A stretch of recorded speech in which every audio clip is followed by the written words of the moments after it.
The Honest Garage Podcast, where real shop owners tell real shop stories. Today on the Honest Garage Podcast, we're talking with a shop owner who walked straight through the lean years, no paycheck, low visibility, inherited problems, and still found a way to turn an unprofitable shop into something stable, growing, and worth betting his future on. Our guest today is Josh King, co-owner of Edmunds Automotive Repair in Surprise, Arizona. Edmunds is a veteran and family-owned general repair shop serving drivers across the West Valley from its Foxfire Drive location in Surprise. Josh's path runs straight through the dealer world. He grew up in Southern California, went to UTI in 2004, graduated at the top of his class, and earned a spot in the Mercedes-Benz Elite Training Program. From there, he spent years as a Mercedes Master Tech at Fletcher Jones in Newport Beach, and then at Mercedes dealers in Colorado and Arizona, until tendonitis and multiple elbow surgeries forced him to confront a hard truth. Turning wrenches full-time wasn't going to be sustainable forever. In 2023, a mutual friend introduced him to John Edmunds, a multi-business owner with an underperforming 3-lift shop in Surprise. John offered Josh 50% ownership and full operational control if he could turn it around. No true built-in customer base, no great drive-by visibility, and for a while, no paychecks for either owner. Josh went back to the basics: tight service writing, real customer communication, clean and professional presentation, and bringing dealer-level standards into an independent shop. Revenue climbed, and they moved into a larger 6-bay space and have plans for more in the near future. In this episode, we're going to dig into how Josh navigated the lean months without burning out, what actually moved the needle from losing money to profitable, how he thinks about decisions that serve both the customer and the bottom line, and what it's like to go from elite-level dealer tech to co-owner of an independent shop that carries someone else's last name on the sign. Josh, welcome to the Honest Garage Podcast. How you doing today, sir? Good, David. How are you? Doing great, man. Really appreciate you taking the time to get on the show with us today. Well, thank you for having me. Yeah. So we kick the show off usually pretty low key. We are car freaks here. We love the automotive industry. What's the one car that really fueled your love for cars? What got you into this? So my first car, actually, I bought a 1972 Nova, which actually my parents bought it for me and got me into hot rods and kind of stuff like that when I was younger. And then my uncles also owned some a race shop in California. And so it was bred into me early. That's awesome. I actually helped my dad restore a 67 Nova when I was growing up. So I got a soft spot for the Nova. Yeah, much nicer Nova than mine, probably. It was by the time my dad got through with it. Yeah, he did a pretty good job on the restoration, and it was a beautiful car while we had it until he sold it. But yeah, love those cars. Yeah, definitely. Let's get started and give people a little bit of a background. I know we covered it on the intro a bit, but I know you went from UTI to the Mercedes-Benz Elite program and all over with Mercedes. What was the turning point that got you to get out of being a tech and going into, you know what, I want to do this on my own. I want to be in an independent shop and turn the corner? A couple of things. I've always wanted to be my own boss. When you're in the dealer world, you're limited to what days you can have off. If somebody else has those days off, you can't have those days off, kind of thing. And I didn't want to be limited by that. But more than that is having my family in it, and them getting older would always tell me your body's going to start shutting down. You're going to start hurting. You're going to want to move past that a little bit to do something else, management or whatever. And then I experienced it. I started getting tendonitis in my elbows, and it just slowly progressed. It got worse and worse to lead to multiple surgeries and me barely being able to drive a car for a while. Wow. I couldn't even grip a steering wheel for a long time. So it's been getting better, but it's definitely not I don't think it'll ever be where it was before. That's what really pushed me over the edge. That was my injury. Yeah. And I know that that's really rough. I had a motorcycle accident back in 2014. I broke both my arms at the same time. and I've got a plate in one wrist and pins in both wrists and limited movement. I know what it's like when you're going through stuff like that, where you can't do simple basic functions with your hands. It'll drive you insane. Exactly. Yes. Yeah. So talk to me about the transition. What were some of the biggest things that you noticed when you were leaving that dealer world and stepping into the independent world? What were some of the biggest differences? I had never worked in an independent ever before, and so I had almost zero experience with an independent. And coming into Edmunds Automotive, I could see where a lot of the things I'd learned at the dealership needed to be implemented on this side, on the independent side, especially at where we were at Edmunds Automotive. Just also, it was really started at the basics, at the very ground, doing proper inspections, things like that. None of that was happening. And then having the technician that worked here, not to fault him too much, but he wasn't really a car tech. He came from the forklift world. So Gotcha. completely different customer service side, completely different repair of vehicles. All that is totally different. So yeah, I had to start implementing things I learned at the dealership from just the basics on up. Yeah, that's a tricky transition for sure. And if I remember right from the prep call that we had, you actually came in as the owner. It's not like you worked there as a service advisor or as a tech or anything first, right? True. So you just came in as 50% owner. What was that like for the team that was there and for your transition? For me, I was super excited. I knew it was going to be hard though, since I'd never done anything like that. And the team members that were here at the time, they pretty much were allowed to run it as they wanted to run it without any oversight. And so things were just not getting done correctly, if they were getting done at all. And the shop was losing money every single day it was open. And I had to right that ship and immediately turn it around so that I wasn't losing money also at the same time. It took a while, took a long time. Did you have any crossover with the other owner in the shop? Any training, any introduction to the team, any onboarding, or did you just show up one day? Just the basics. He introduced me to the team, where things are, where my desk is, and gave me the keys and said, have at it, do what you can do. And like I said, it took, there was a lot of, I had to break a lot of bad habits and to move that forward.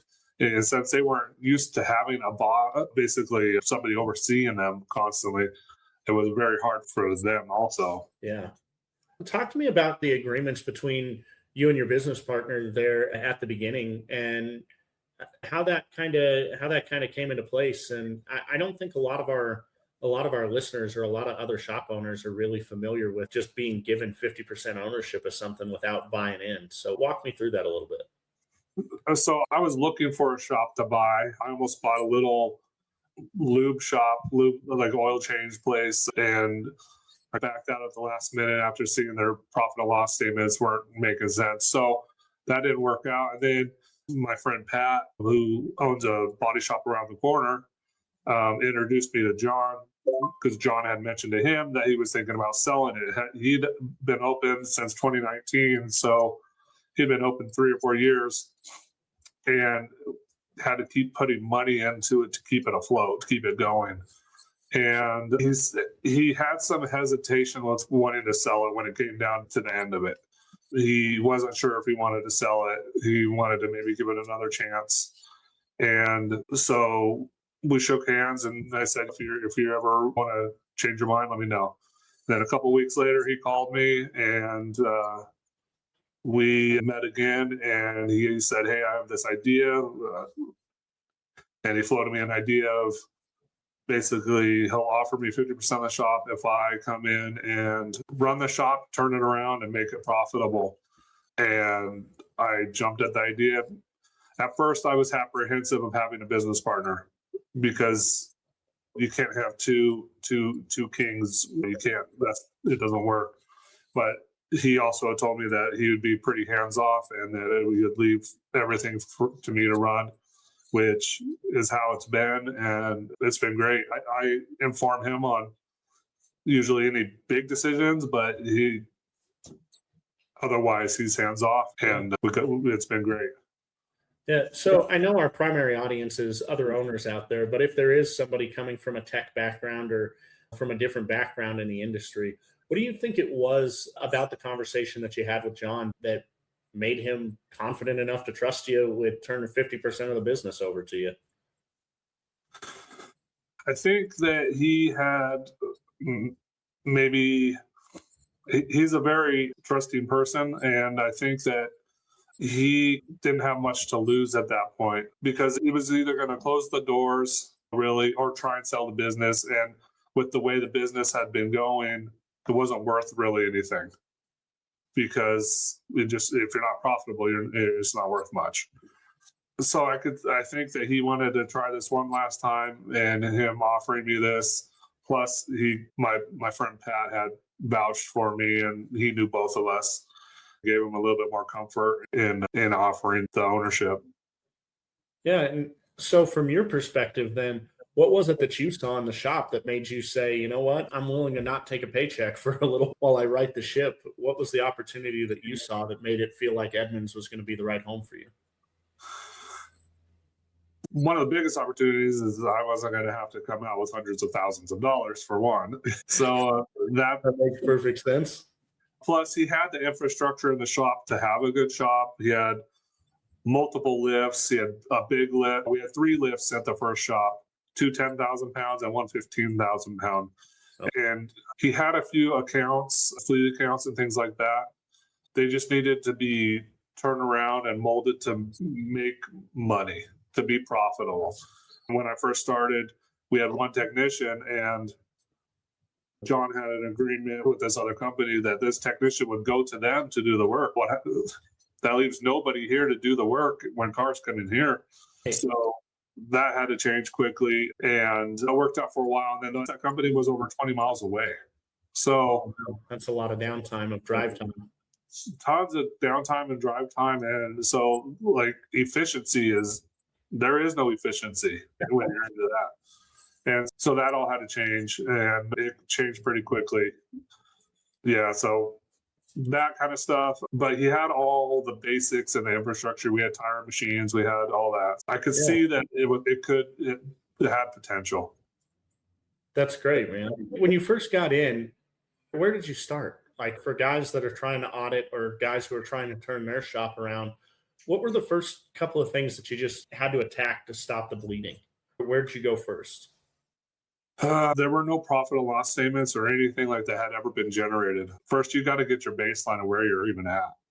So I had to I started in September. And so I took all the numbers from September and just started going over them and I don't have any experience with this. So there was a lot of learning. Basically, your labor cost and then your parts cost, you got to make a profit on it.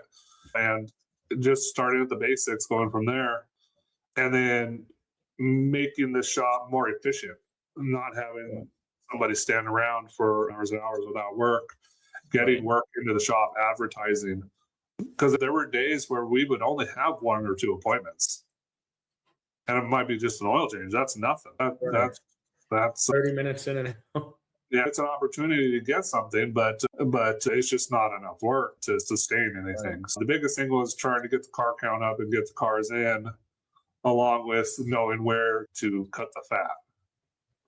That makes sense. Yeah. Starting with your numbers and really understanding what those numbers are seems like a great place to start for anybody out there in a similar situation. You can't fix what you can't measure.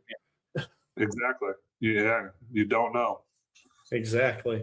I know one of the things on the prep call that you mentioned too that really changed was you got really serious about service writing in what you called the right way and customer service, not just turning more hours. Can you talk me through a couple of examples of what you mean by that and why and how you made those changes? Yeah, when I took over the shop, the young lady that was up front didn't have any service writing experience or customer service experience. Like I said, they were allowed to run the shop how they wanted to. There were no employee handbooks to go by. There was nothing like that. So I came up with the standards that they needed to abide by and how to answer the phone correctly. I mean, just the basics to how to answer the phone correctly, to dressing correctly, dressing with a uniform shirt, having the right customer service skills to talk to people and build a rapport with somebody. People aren't going to buy things if you don't sound confident what you're selling and having a rapport with somebody makes a big difference. So trying to instill that in them. And then I went through several service riders. There was times where I was the service rider because I had to let somebody go and I was in between. And so I wore a lot of hats. I did everything. I would service ride sometimes, or I'd be in the back advising the tech on what to do about this situation and how to remedy this, or answering the phones and doing all the numbers and payroll. And so I think probably a lot of owners, though, have that kind of situation where they wear every hat in the shop basically for a while, at least. I know we've had people on the show who have done it all, who started as one man operations and have grown from there. And man, it's complicated. It's hard to find the person that's good as a service writer, good as a tech, good as a business owner, and good as a marketer, good at managing the finances and the numbers. There's so much that goes into this that people don't, from the outside looking in, I don't think your customers realize how much goes into behind the scenes of running a shop beyond just fixing cars. True. Yeah, I don't. And unless you're an owner, it's really hard to relay that to people that haven't had to put in the 18 hours and then not have a paycheck and all that stuff. Yeah. And run it all. Get all your ducks in a row, and you got to take care of your guys first too, right? Before you can take care of yourself. So that's always the priority. And yeah. I want to focus real quick on, you mentioned the long hours, and I think a lot of our listeners probably really related to that.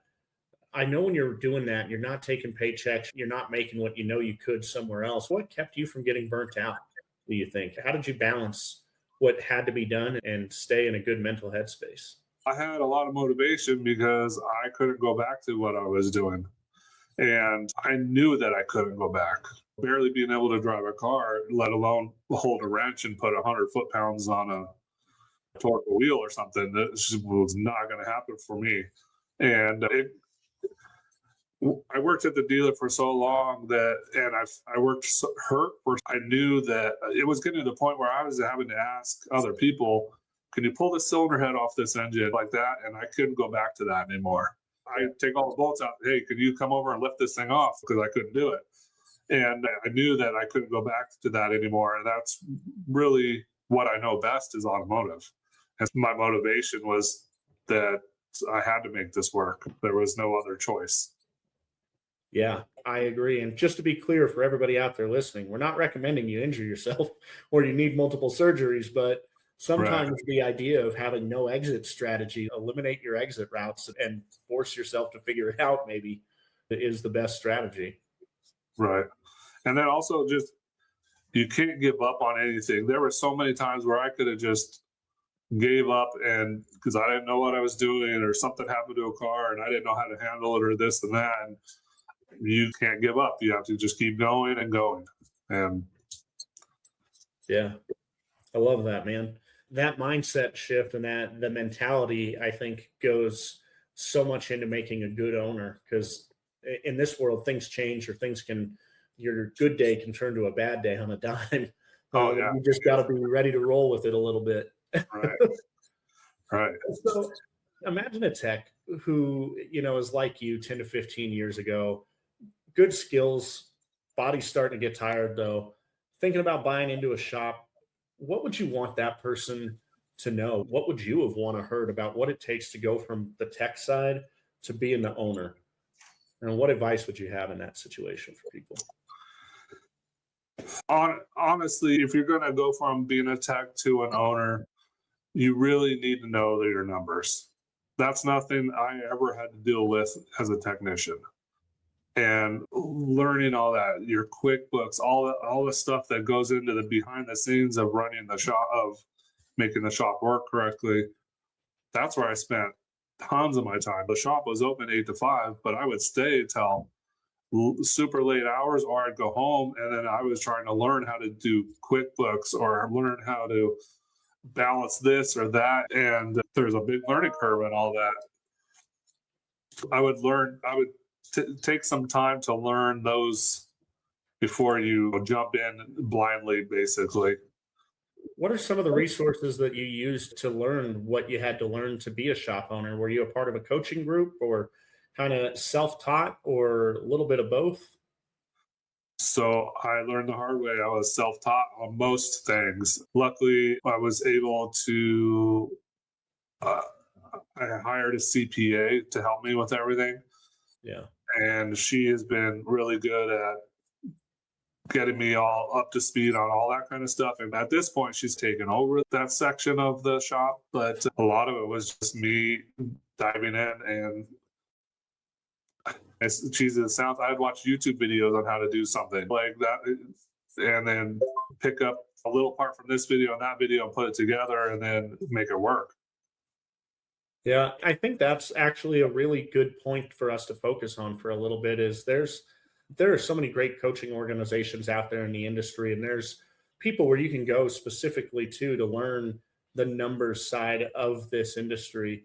But there is also the opportunity. We live in a digital age where you can learn almost anything if you want to. And I know that it takes a lot of time. I know that it's not always the most interesting subject, but I really do believe that you can learn just about anything nowadays between reading, asking questions in free online forums, watching videos, and then some willing to take a couple of hits on the chin. Yeah, I wouldn't say I did everything right. That's for sure. There was a lot of you learned by your mistakes. And this, not to mention that those coaching, if you sign up with coaches and this and that, they are not cheap. And if you're not making any money, especially at the beginning, you can't afford to even hire those guys. You got to self-learn some of it. Yeah, you got to get yourself to a baseline where you can at least afford the coaching route. I think that makes perfect sense. And I know that's something that we've talked with other shop owners about, where they feel lost when you first get started. There's so much to learn about running a business. And everybody says, well, hire a coach, but that's pretty hard to do on no cash flow and when you're not taking a paycheck yourself. Exactly. Yeah. Yeah. So one of the things we ask everybody that comes onto the show, we're really big on the word honest here. Obviously, the Honest Garage podcast. I own Honest Mechanic Marketing. When you hear that phrase, honest mechanic or honest garage, honest shop, what does that mean to you? How does that show up at Edmunds? And tell me about that. Yeah, so it's definitely, honesty is instilled in all of our processes that we do. And honesty also sometimes costs you money, because if you make a mistake, you're honest about it, it will cost you money, no doubt about it. But that is how you build your customer base and how you get the word out. It's let's say it's how you take care of problems that the customers see. It's not everyone has problems, but it's how you take care of them. If you're honest with your customers and your employees are honest, then your business will grow. And to be honest with you, I've had guys in here that I've hired, and I find out a lie. If I can't trust them, they can't be here. Honesty is a huge thing, because I got to be able to believe what you're telling me. And I have to relay that, or Lisa has to relay that to a customer. And we have to be 100% transparent and honest with it, with all that work. And that is one reason why we have such a good rating on Google or anything like that. Is if sometimes I take it on the chin and I have to pay for something that one of my guys broke or something like that. Being honest is really all you have. Your integrity is what you have. Yeah, it's the easiest thing to build off of. Money can go away. A lot of other values are great, but if you're not building from honest and transparent foundation, it's hard to hire, it's hard to sell. it's hard to inspire people to want to get on board and help move you in the right direction. True. Yeah. So I want to say thanks for taking the time to be on the show today, Josh. It's been really good having a conversation with you. And I think we've touched on a lot of things. But for somebody that wants to get a hold of you and dig deeper or ask you some more questions that we didn't have time to cover on today's episode, what's the best way for them to stay connected with you? My email address works good. It's Josh at edmundsautomotiverepair.com. Okay. And Great. that's usually the best way to get a hold of me. That's awesome. I appreciate you sharing that. I know part of what's fun about doing this show is we're building a community of shop owners that just want to see the industry do better and learn from each other and not make it feel so much like we're all on an island. So I appreciate you sharing that out there. And I want to just again say thank you for opening up about the struggles with the lean months and the struggles with the injury and telling that side of the story, because that's something that a lot of people in the industry are probably struggling with, but not too many people are willing to open up with. So I appreciate you sharing that. And anybody else out there listening, if you got value from today's conversation, please share it with another shop owner, subscribe to the show so you don't miss future episodes, leave us a review. It helps us promote the show as much as it helps you and your shops. And for real world marketing resources and help, you can always head over to Honest Mechanic Marketing and we'll be happy to help you out on that side of things. But really, from the bottom of my heart, just thanks to all the listeners out there. Thanks again to Josh for taking the time on the show today. And as always, keep it honest in the garage.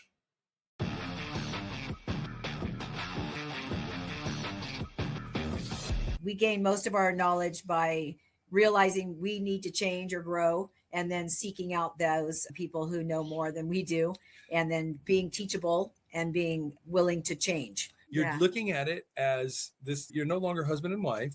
Now you're doing a SWOT analysis on the business, and you have to find out. And I'll tell you what, it's really revealing.